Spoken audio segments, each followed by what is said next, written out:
Personality Plus by Florence Littauer. Hi, I'm Brian Pombo. Welcome back to Brian J. Pombo Live.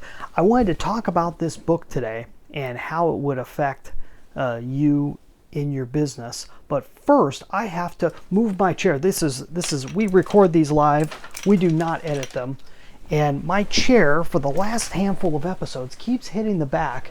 But me, with a personality that does that gets distracted easily, I think about it every time we're doing these videos, and then as soon as I'm done with the video, I forget about it. And so night after night, I come back, and if you watch the earlier videos, you might hear a little clunking in the background. It's because I'm hitting the bookshelf that has a metal lunch pail on the top of it, and it makes this clanking sound. It's a horrible thing. Anyway, so you didn't need to know that, but it does have something to do with our topic tonight, this Personality Plus.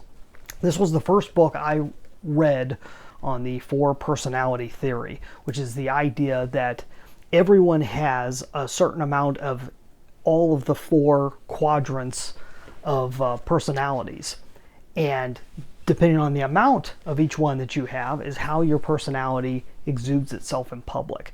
And as I've studied this through the years, I've come to the conclusion that Kathy Kolbe, I believe, is correct, that this is from the affective side of the brain. So it has to do with the side of your animal side of who you are that is deals in emotion, it deals in communication, and so on and so forth.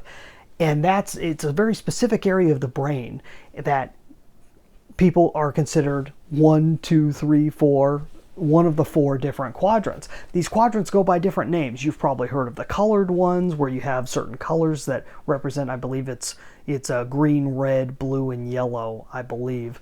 And then there's ones where they name them after animals. This particular one is the oldest one that I'm aware of, which was first developed by Hippocrates, famous from the Hippocratic Oath, one of the first major doctor minds back in ancient Greece. He noticed that certain people had a large amount of fluids in their system, because he was one of the original ones to start documenting taking apart cadavers.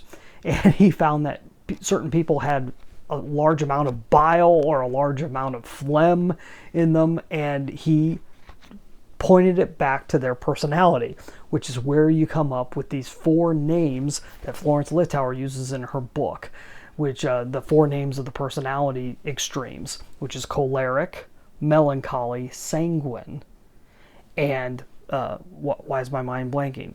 Choleric, melancholy, sanguine, and phlegmatic. Each one of those is based on the amount of fluids that was in a person's system. Now, through the years, different people have come up with different versions of this.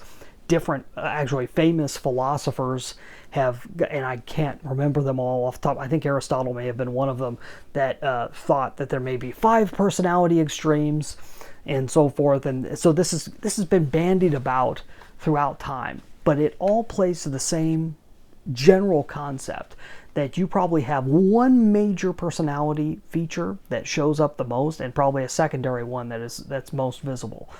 In most cases, in most people, that is the situation.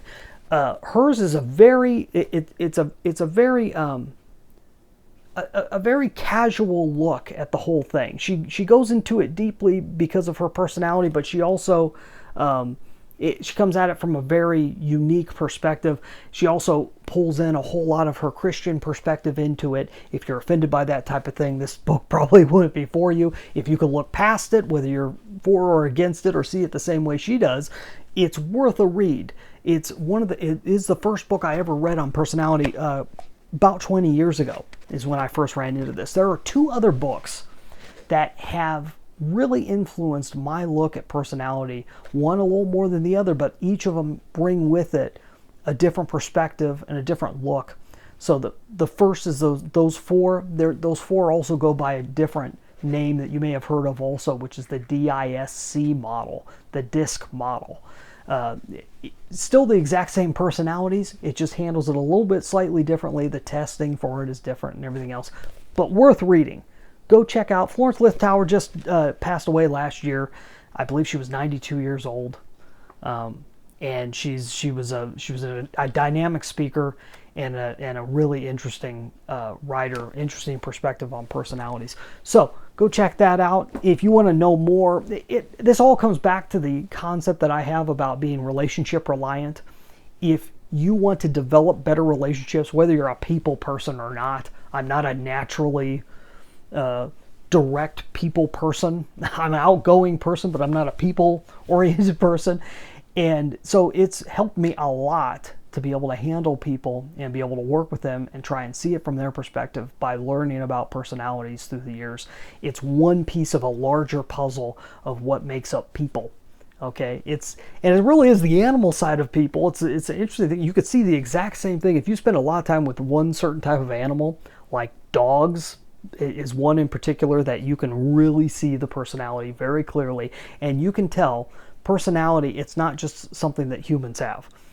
All animals have it to one extent or another, and it seems like the more intercommunication that you have with animals, the more you can see their personality, and you will be able to see sanguine dogs and melancholy dogs and everything else. It's a very, very interesting thing, and so that's why I really do believe it's an animal. It's the animal part of our brain that comes with the personality, and you don't really have much of a choice over it. It's just one of those things that you're born with.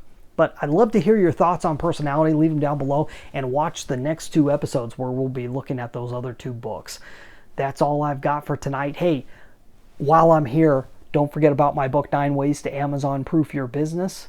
You can get your very own free copy at amazonproofbook.com. We'll be back here tomorrow night. In the meantime, get out there and let the magic happen.